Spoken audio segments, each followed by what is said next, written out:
I'm Jake O'Neill, creator of Animagraphs, and this is how a fire engine works.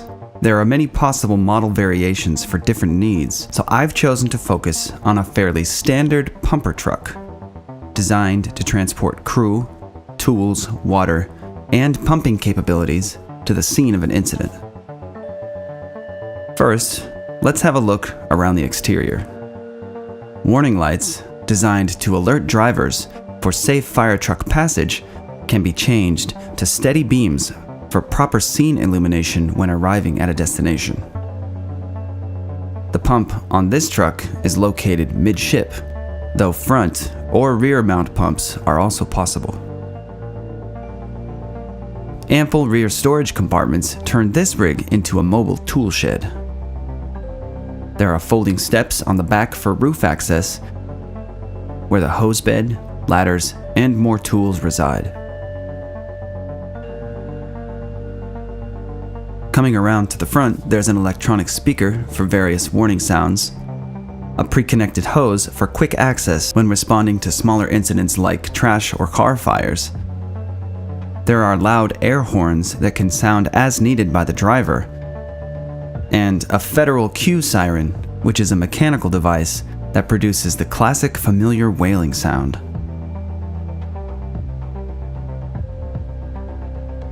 Now, let's go into more detail, starting with the pump.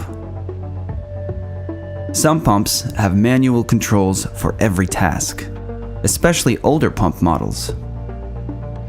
The intake pressure gauge is a compound gauge, meaning it can show values below atmospheric pressure, or vacuum conditions, when sucking water up from a pool or mobile tank, or positive pressure when connected to a pressurized source, like a fire hydrant. Since the truck's engine also drives the pump, engine temperature, RPMs, fuel, and oil pressure are monitored. There's a manual engine throttle knob to control engine speed. A master pressure gauge shows how much pressure the pump is producing combined with existing pressure from any incoming water supply. Various smaller pressure gauges keep track of the many outlets located around the truck, with their corresponding pull handles or levers to open or close specific outlets. There are knobs to divert some water for engine and pump cooling, as well as pump primer controls. The tank filler knob allows incoming water to enter the built-in tank. There's an air chuck connected to an onboard air compressor. A nearby radio and speaker provides communication to the pump operator, since they may not be able to see the fire scene from this side of the truck. Supplying sufficient water pressure to any number of outlets from varying supply sources is a difficult job that requires constant monitoring. So, pumper trucks may have different levels of automation to aid the pump process. A digital panel can automatically monitor engine vitals while also altering engine speed to keep pump pressure constant. Electrically controlled valves can automatically adjust to keep pressure at desired levels for specific outputs.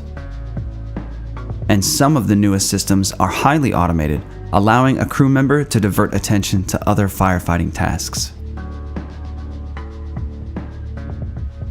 This particular pump is a centrally located midship design. It's powered by the diesel engine through the drive shaft.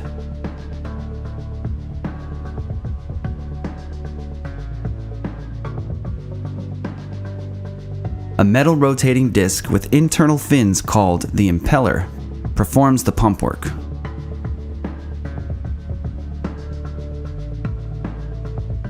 The pump is rated up to 3,000 gallons per minute, which is about 71 average-sized bathtubs full of water every minute. 2.5 to 3-inch diameter hoses in a cross-lay compartment allow for quick access from either side, and may be pre-connected for fast deployment. A smaller 1.5-inch booster hose on a reel can be deployed for small fires or used to wash hazardous substances from a fire scene or firefighting gear after an incident. The master stream is used when water needs exceed 350 gallons per minute, which would make a hand line too difficult to control. A smooth-bore nozzle can be attached for range, or a fog nozzle to create a heat barrier, for example. The master stream is so powerful that it's generally not safe for use while fire crews are inside a structure. There are additional inlets and outlets on the other side of the pump, as well as the front and rear of the apparatus. An onboard water tank is situated at the back of the truck. It can hold 1,000 gallons of water. However, even a smaller hand line hose might deplete the supply in 8 to 10 minutes. The master stream would empty the tank in 1 to 3 minutes. The tank delivers an instant water supply, but crews will be hooking up to a fire hydrant for anything more than small trash or car fires. The interior of the tank is divided into sections with baffle walls to tame the sloshing water as the truck travels to and from an incident. Moving away from the pump, let's examine the rear storage area. Emergency response vehicles carry tools for the many different incidents they respond to. This truck has a basic tool selection to give you the general idea. Starting on the driver's side, there are assorted hose couplings and nozzles, and a concrete saw with gear and tool bags. The middle compartment has respirator masks, a so-called fireman's axe with the standard chopping blade on one side and a pointed instrument on the other for digging or prodding. A fireman's maul, which combines a hammer surface with a bladed side and a hook in the handle. A standard sledgehammer, and a pair of bolt cutters. The last compartment has SCBA, meaning self-contained breathing apparatus, oxygen tanks, and harnesses. There are ABC extinguishers. The letters signify what class of fires the extinguisher can be used on. Class A is for items like trash, wood, or paper. Class B is flammable liquids such as oil, gas, paint, and so on. Class C is electrical equipment. The powder in these extinguishers doesn't conduct electricity, making them effective to fight electrical fires. In the passenger side compartments, we have more hose couplings and hoses. There's lockout and tagout gear for locking and labeling circuit breaker terminals or main water valves in a building to prevent tampering during or after an incident. Power tools, extension cords, air hose and pneumatic tools, various hydraulic spreading and cutting tools, sometimes referred to as the jaws of life. A Purple K extinguisher, which is a dry chemical extinguisher especially suited for Class B or flammable liquid fires.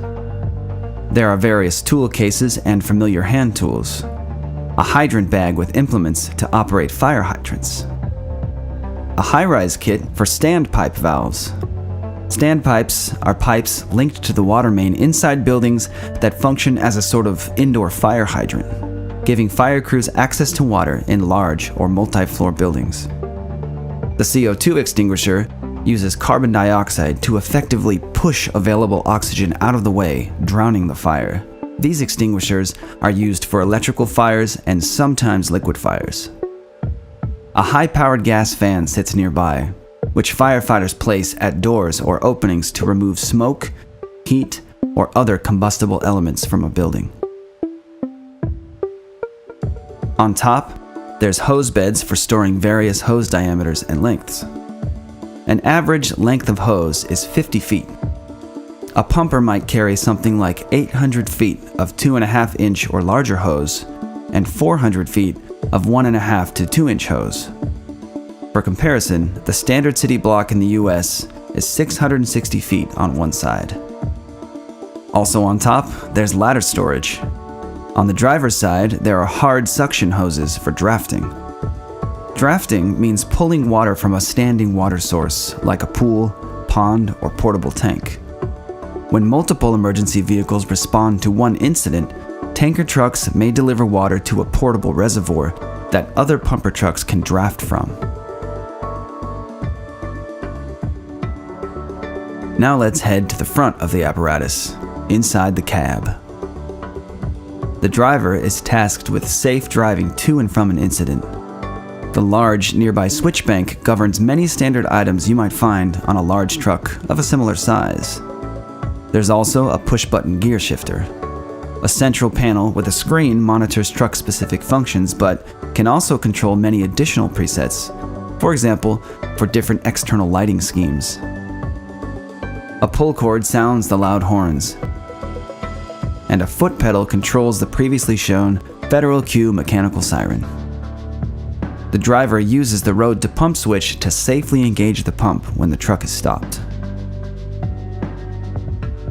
The officer resides on the passenger side and handles things like siren control, external radio communications, the public address speaker, and command laptop. There's also an officer's side speedometer. Crew members sit in special fire seats with a bracket and support padding that allows oxygen canisters to be safely worn while riding to an incident. Brackets overhead stow firefighting hard hats. There are headsets for communication, handheld radios, and flashlights for crew members.